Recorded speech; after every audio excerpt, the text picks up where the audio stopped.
एक बार स्वामी विवेकानंद अमेरिका जा रहे थे तो राजस्थान में एक राज परिवार में मेहमान थे।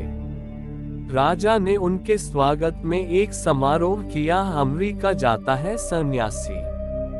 राजा तो राजा, उसने काशी से एक प्रसिद्ध वेश्या भी बुलवा ली, क्योंकि समारोह और बिना वेश्या के हो यह तो उसकी समझ के बाहर था।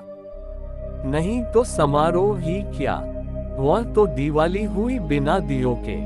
वेश्या तो होनी ही चाहिए। जब विवेकानंद को पता लगा आखिर में सांझ आ गई उत्सव की और विवेकानंद को ले जाने के लिए द्वार पर आकर गाड़ी खड़ी हो गई।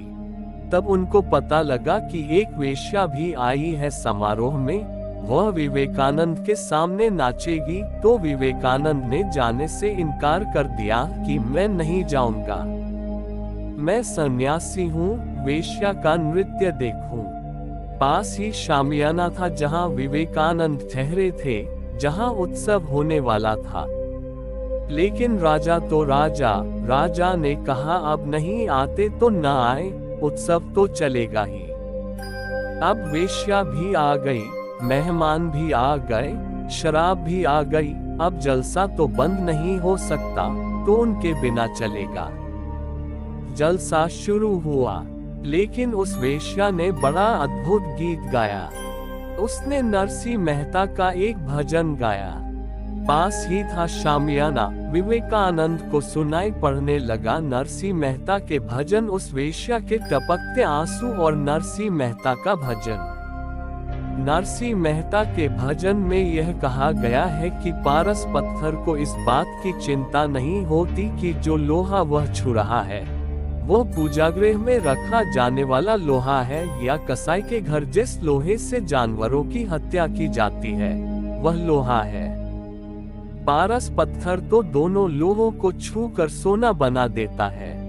तो वह वेश्या अपने गीत में कहने लगी कि तुम कैसे पारस हो, तुम्हें अभी वेश्या दिखाई पड़ती है।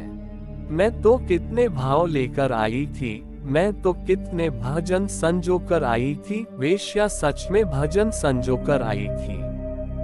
सोचा वेश्या ने कि विवेकानंद सन्यासी के सामने नृत्य करना, गीत गाने हैं, तो मीरान के भजन लाई थी, नरसिंह मेहता के भजन लाई थी। जीवन को धन्य समझा था कि आज मेरा नृत्य भी सार्थक होगा। विवेकानंद को बहुत चोट लगी जब उन्होंने सुना यह नरसिंह मेहता का भजन।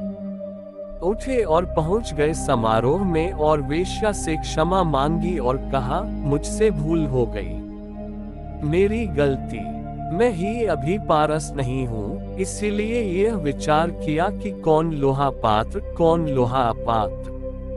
विवेकानंद ने कहा है कि उस दिन मेरी आंख खुल गई। उस दिन से मैंने भेद करने छोड़ दिए पात्र अपात्र के। वह पुरानी आदत उस वेश्या ने छुड़ा दी। वह वेश्या मेरी गुरु हो गई। जीवन बहुत अनूठा है, रहस्यपूर्ण है।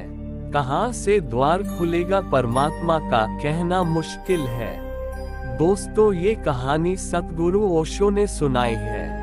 राम दुआरे जो मरे प्रवचन नंबर 4 में।